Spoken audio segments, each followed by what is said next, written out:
O Brasil tem um programa de transporte de escolares muito interessante e necessário. As crianças das escolas públicas de todo o país têm assegurada essa possibilidade através de um trabalho que os governos estaduais e os governos municipais realizam e que também é subsidiado pelo Ministério da Educação. Acontece que muitos prefeitos e muitos municípios brasileiros adquirem ônibus usados, que antes eram destinados e eram utilizados para o transporte público de passageiros, transporte coletivo. Esses ônibus não têm as condições e as características necessárias para a segurança de crianças que vão para a escola e que utilizam ele. Por isso, o projeto que eu apresentei é de que nenhum ônibus pode circular transportando crianças, e isso inclui inclusive os veículos de transporte particular de alunos, se ele tiver mais de 10 anos de idade. O máximo de tempo de vida de um veículo destes é de 10 anos. Depois ele tem que ser retirado do serviço de transporte de crianças, de escolares. Isso funciona em todos os países desenvolvidos do mundo, principalmente nos Estados Unidos da América, onde nenhum ônibus pode ter mais de 10 anos de uso ou de 200 mil milhas rodadas. No Brasil, a gente ainda vai permitir que se use ônibus que já tenha sido utilizado para outra finalidade, mas ainda assim ele não pode ter mais do que 10 anos de vida. Senador, na área rural a gente muito vê que o ônibus quebra e as crianças ficam sem frequentar a escola.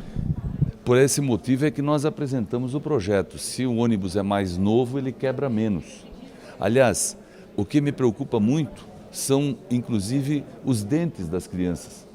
Por quê? Porque muitas vezes, em algumas prefeituras, são comprados ônibus coletivos, aqueles que têm o encosto do banco do passageiro, com aquela barra de ferro em cima, para que o passageiro possa se segurar.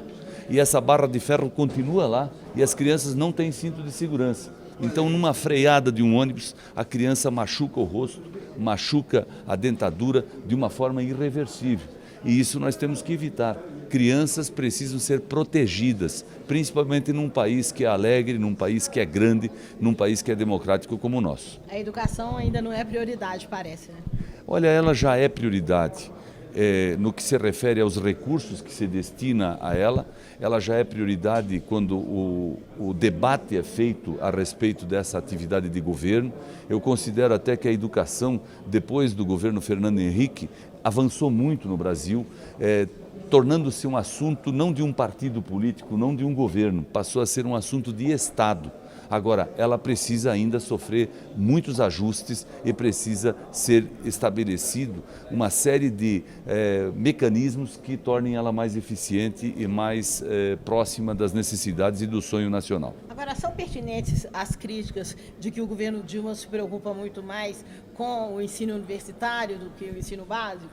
Olha, essa era uma característica do governo do PT, já veio do governo Lula, onde se criaram muitas universidades no país, muitas vagas nas faculdades públicas. Isso é positivo, sem dúvida nenhuma, mas nós vimos que na área do ensino fundamental, na área do ensino básico, ainda precisamos avançar mais, precisamos avançar muito, tanto no ensino integral, como principalmente no ensino técnico profissionalizante, que avançou, mas não o suficiente.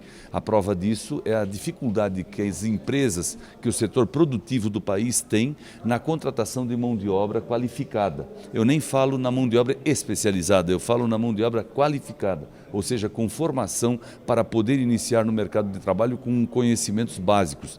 E outro grande problema que nós temos no Brasil é o problema da criança que precisa de educação infantil.